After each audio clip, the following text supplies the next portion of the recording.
Did you know that some of the most effective Cold War shelters weren't made of concrete, but of dirt? The principle was ancient, but rediscovered. The earth itself can shield, stabilize, and preserve life. By carving into a slope, lining the interior with packed soil, and covering the roof with several feet of compacted dirt, builders created a chamber that could block over 90% of radiation, using no concrete at all. Tests later showed these soil-based shelters performed as well as, and sometimes better than, official government fallout shelters. The secret wasn't brute strength, it was balance, working with nature instead of against it.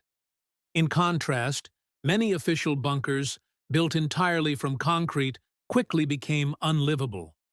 They trapped moisture, heat, and carbon dioxide, turning into suffocating, damp ovens without ventilation.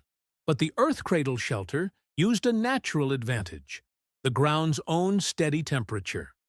Deep soil stays at a constant 55°F or 13°C year-round. So, during a nuclear winter or a blistering heat wave, the shelter remained stable, cool in summer, warm in winter. It didn't need electricity, fans, or air conditioning. Just patience and physics. The real magic was in its breathing. Two simple ducts, one low near the entrance, one high at the rear, created a natural convection current. As warm air rose through the upper vent, it pulled in cooler, fresher air through the lower one. No motors, no fans, just airflow born from a temperature difference. During Cold War test simulations, these passive systems kept shelters habitable for days longer than sealed concrete rooms. It was survival powered by science, not electricity. The beauty of the earth cradle design was its simplicity. To build one, you needed little more than a shovel, sandbags, and wood. You dig into a gentle slope, about 4 to 5 feet deep, reinforce the walls with timber or sandbags, then span the roof with beams and bury them under 2 to 3 feet of packed soil. Angle the entrance slightly downward to deflect rain and install those two vital vent pipes. That's it. A shelter built from the land, capable of blocking shock waves, radiation, and weather for decades. During the 1962 Nevada nuclear tests, small earthen shelters like these were put to the ultimate trial. The results stunned researchers.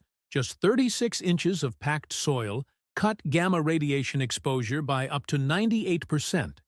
Even under intense overpressure and heat, the ground absorbed the impact and flexed instead of cracking like concrete. Nature, once again, proved to be the best engineer.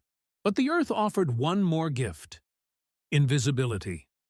Unlike massive concrete bunkers that drew attention, the earth cradle shelter blended perfectly into its surroundings. From above, it looked like a small mound, a root cellar, or just another hill. Hidden, quiet, and enduring. A perfect survival structure, both functional and discreet. One of the most brilliant inventions from this era came from engineer Cresson Kearney. The Kearney Air Pump, or CAP. It was a manually operated ventilation system built from simple plywood and rubber seals. With each swing of its panels, it could circulate 200 cubic feet of air per minute using only human motion. Families could build it from scrap, install it in a homemade shelter, and breathe comfortably underground for weeks.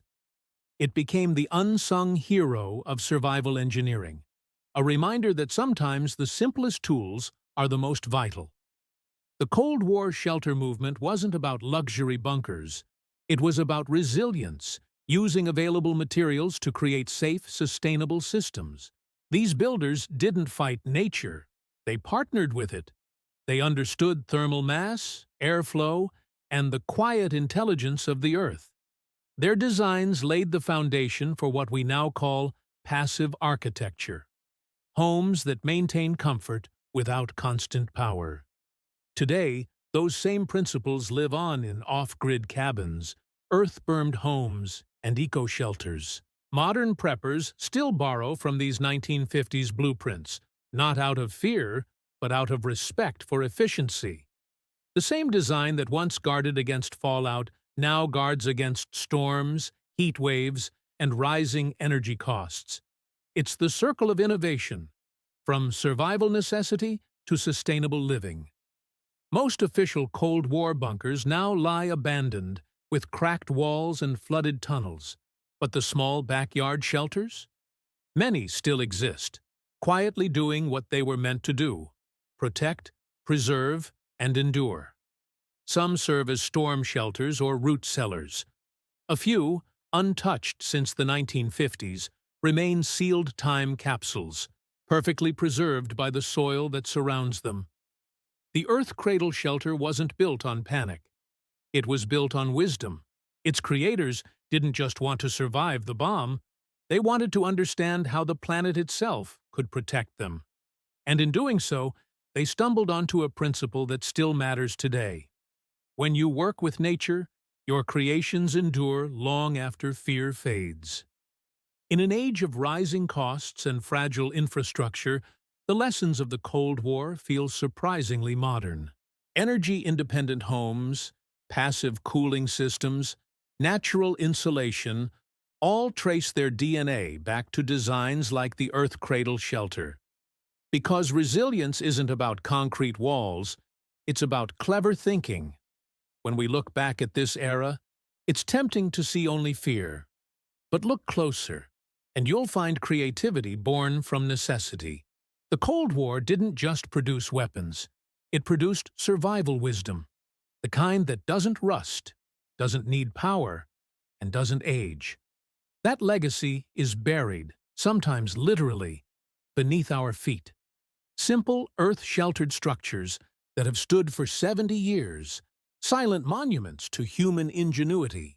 So the next time you see a small hill on an old property, or a half-buried door under ivy, remember, beneath that soil might rest a relic of the Cold War, still strong, still standing.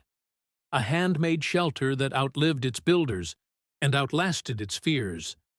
A cradle of earth, built by human hands, protected by nature itself. If you found this deep dive into Cold War survival ingenuity valuable, don't let it stay buried. Share it, like it, and subscribe for more forgotten technologies, lost skills, and proven survival wisdom. Because the best lessons from history aren't just worth remembering, they're worth rebuilding.